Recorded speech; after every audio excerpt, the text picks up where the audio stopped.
Bonjour à tous. Le projet que j'ai l'honneur de vous présenter en ce jour vise une meilleure détection des vaches infectées par la paratuberculose dans les troupeaux avec un historique d'infection.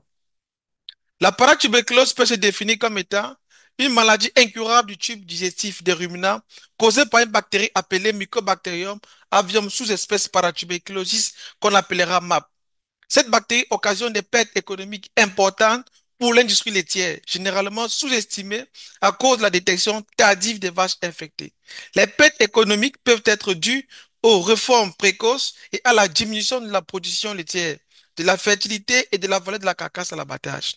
L'application des mesures de biosécurité combinées au dépistage et à la réforme des vaches positives à l'infection par MAP serait la meilleure stratégie afin de réduire la proportion des vaches infectées au sein des troupeaux. Cependant, le succès de cette stratégie repose sur une bonne compréhension de la performance des tests utilisés afin de bien interpréter les résultats et de bien identifier les vaches infectées. L'objectif du projet était d'estimer la performance des tests ELISA et PCR pour identifier les vaches infectées par MAP dans les troupeaux avec un historique d'infection. Afin d'atteindre cet objectif, nous avons analysé les données collectées lors d'une étude antérieure conduite de 2013 à 2017 et dirigée par professeur Nathalie Bissonnette d'Agriculture Agroalimentaire Canada. Cependant, pour le présent projet, nous avons uniquement analysé les résultats obtenus de la première collecte d'échantillons dans les troupeaux. En effet, 14 troupeaux pour 1157 vaches avaient été recrutés au Québec et 8 troupeaux pour 1718 vaches en Ontario. Au sein de chaque troupeau, un échantillon de fesses et de sérum avait été collecté sur les vaches. Le test PCR avait été réalisé sur les fesses et l'ELISA sur le sérum.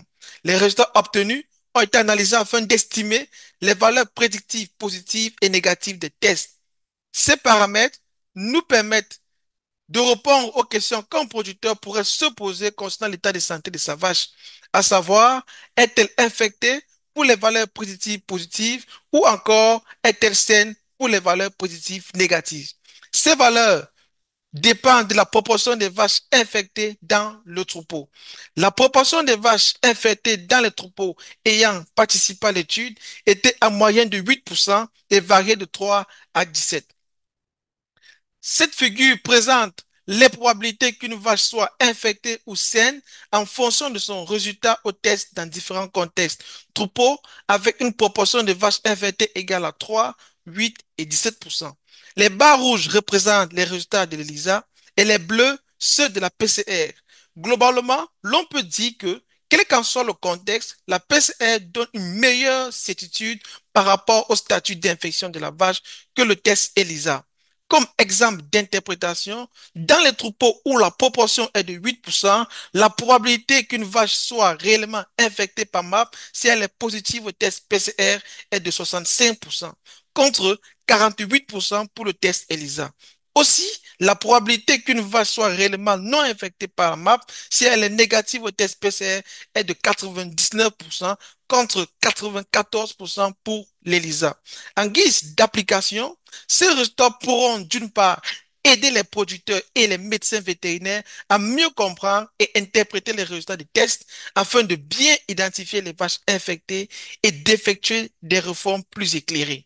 D'autre part, à mieux évaluer les mesures de biosécurité contre la paratuberculose au sein des troupeaux.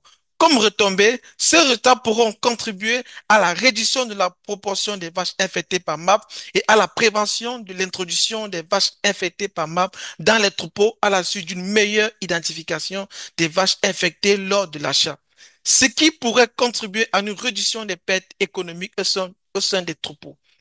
Je ne pourrais terminer sans remercier tout d'abord mon comité de direction, mon comité conseil et les collaborateurs pour l'encadrement et la formation. Ensuite, les producteurs de lait pour leur participation et collaboration, les organismes subventionnaires, sans oublier l'Université de Montréal, le Grézabo, la Fondation Agria et le regroupement Au Plus Lait pour le soutien financier en termes de bourse d'études. Merci pour votre attention.